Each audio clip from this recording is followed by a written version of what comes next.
بسم اللہ الرحمن الرحیم. ڈیئر فرینڈز، السلام علیکم. اچھا دوستوں، میں آپ سے جو باتیں کرتا ہوں، جیسا کہ میں نے شروع میں جب اپنا اس چینل کو لانچ کیا تھا تو میں نے آپ سے کہا تھا کہ یہ آواز جو ہے یا سوچ جو ہے عام پاکستانی کی ہے، جو ہر عام پاکستانی سوچتا ہے اور اپنے خیالات کا اظہار کرتا ہے. اب تو لوگوں کو یہ اللہ کا شکر ہے کہ لوگوں کو سوشل میڈیا کی وجہ سے اپنے خیالات آگے پہنچانے کا موقع بھی ان کو مل گیا ہے. تو یہ جو باتیں ہیں یہ بیسیکلی عام پڑھے لکھے اور باشعور پاکستانیوں کی احساسات اور ان کے جذبات ہے جو میں آپ سے ڈسکس کر رہا ہوں یا میں آپ تک پہنچا رہا ہوں. اچھا جناب، اس سے پہلے کہ ہم یہ آگے چلیں، آپ سے درخواست ہے کہ اس چینل کو میرا پاکستان بائی صفدر امان اس کو سبسکرائب کریں اور آئیکن کے بٹن کو اس کو پریس لازمی کریں، تاکہ ایک تو سے یہ ہے کہ آپ کے خیالات مجھ تک بھی آ جائیں گے اور ان کو آپ کے خیالات اور میرے خیالات اور عام پاکستان کے خیالات شاید بہتر انداز میں سب تک پہنچ سکیں گے. اب دیکھیں، جو ہمارے بزرگ ہیں، خیر ہم بھی بزرگوں میں، لیکن جو ہم سے بڑی ایج وہ لوگ جو ابھی بھی اللہ کے فضل سے زندہ ہیں، جنہوں نے پاکستان کو بنتے دیکھا اور کسی نہ کسی انداز میں ان کا کردار اس تحریک میں شامل رہا، وہ یہ کہتے ہیں کہ جب یہ تحریک اٹھی پاکستان کی آزادی کی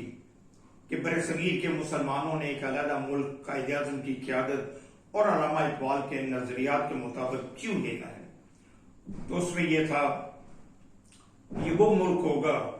جو لا الہ الا اللہ کے نام پر بن رہا ہے، اس میں لوگوں کو ان کے بنیادی حقوق ملیں گے، لوگوں کو اعلیٰ تعلیم ملے گی، ہمارے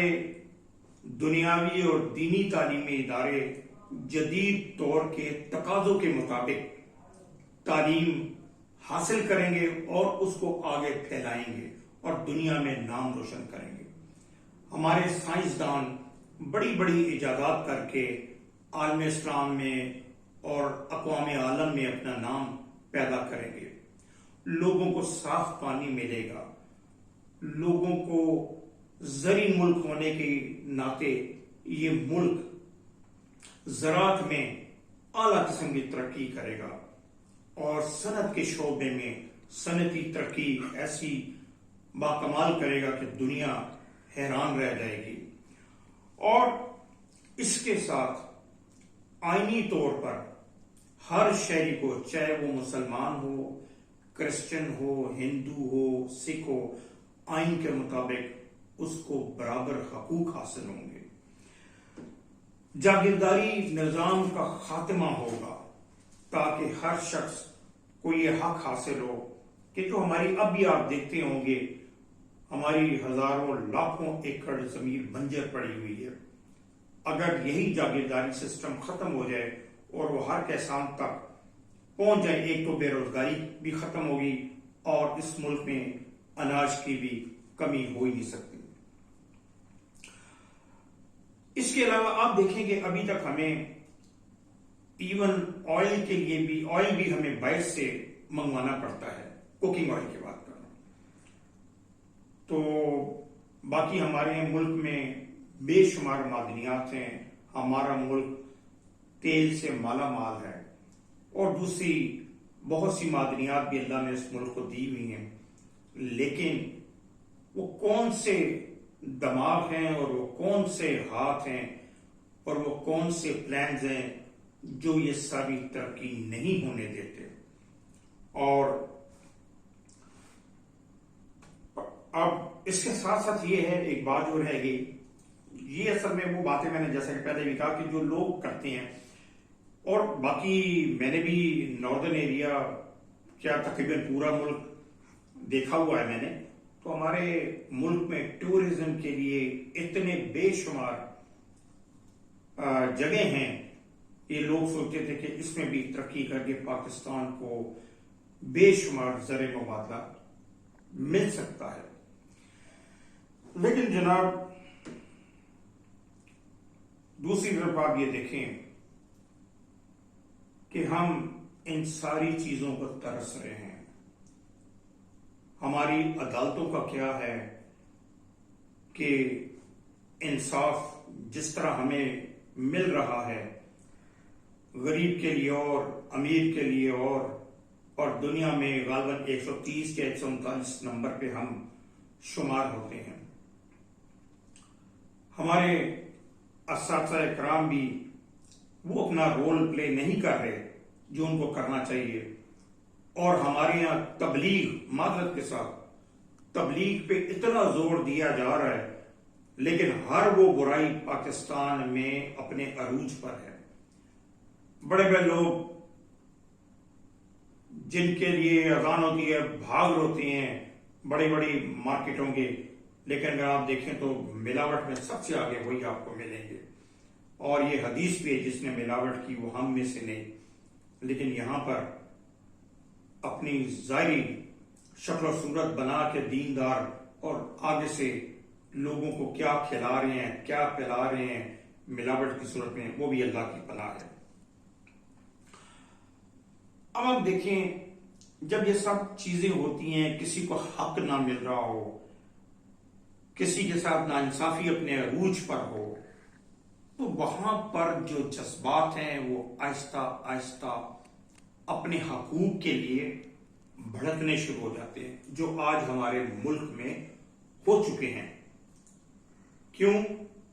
کہ ہم دیکھ رہے ہیں کہ وہ جنہوں نے اس ملک کو لوٹ کر چلے گئے آج ان کو دوبارہ اقتدار میں بٹھا دیا گیا،